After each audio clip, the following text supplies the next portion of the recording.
श्रेष्ठ दृष्टि से श्रेष्ठ स्थिति बनती है। कहते हैं नजर बदली तो नजारे बदलते हैं। जब हमारी दृष्टि आत्मिक दृष्टि होती है, रूहानी दृष्टि होती है, सिविलाइज दृष्टि होती है, तो सामने वाले व्यक्ति सुकून महसूस करते हैं। और जिनकी दृष्टि बहुत ऊंची होती है उसका लोग दृष्टांत भी देते हैं। जैसे ब्रह्मा बाबा की दृष्टि बहुत ऊंची थी, जिस कारण बाबा को किसी बच्चे का अवगुण, किसी भी बच्चे की कमी कमजोरी नजर नहीं आती थी। उसके कारण बाबा सभी पर प्यार ही बरसाते थे।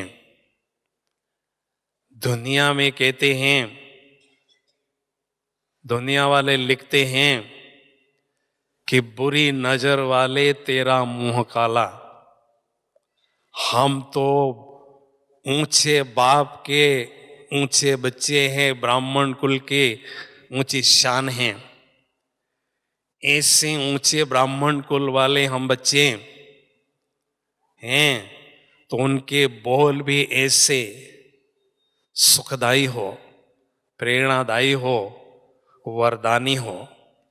उनकी दृष्टि भी ऐसी निर्दोष दृष्टि हो। तो ऐसी निर्दोष दृष्टि से स्वतः ही हमारी स्थिति श्रेष्ठ बनती जाती है। चौथी बात है, श्रेष्ठ वृत्ति से श्रेष्ठ स्थिति बनती है। हमारी वृत्ति सदा श्रेष्ठ हो, क्योंकि वृत्ति से वायुमंडल बनता है। वास्तव में वृत्ति किसको कहते हैं?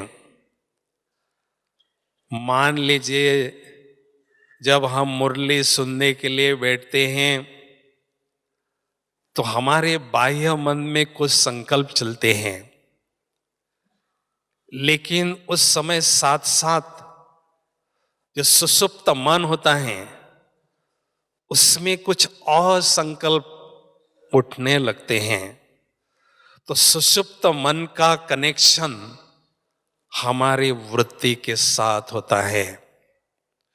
और कहते हैं ब्रह्म मुहूर्त में हमारा सुषुप्त मन जागृत अवस्था में होता है। तो अमृत वेले हमें विशेष अभ्यास करना है कि हमारे सुषुप्त मन में ऐसे श्रेष्ठ संकल्पों को संग्रहित करें, श्रेष्ठ विचारधारा चलती रहें। इसके लिए अमृत वेला पावरफुल करना जरूरी है। लेकिन शक्तिशाली अमृत वेला करने के लिए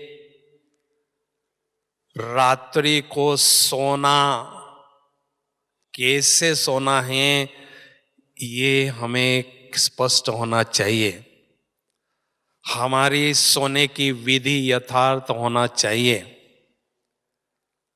एक बार बाबा ने कहा था कि सोने की विधि ये है कि सारे दिन की दिनचर्या बाबा को बता दो और कोई सूक्ष्म बोझ है वो भी सूक्ष्म बोझ बाबा को दे दो। मन बुद्धि को एकदम हल्का करके विश्राम करो। अगर चाहें तो उस समय थोड़ा सा मुरली का चिंतन भी कर सकते हैं। फिर बाबा की गोदी में हमें सोना है। इससे विधि पूर्वक अगर हम सोते हैं तो दूसरे दिन हमारा अमृत वेला बहुत ही शक्तिशाली होता है।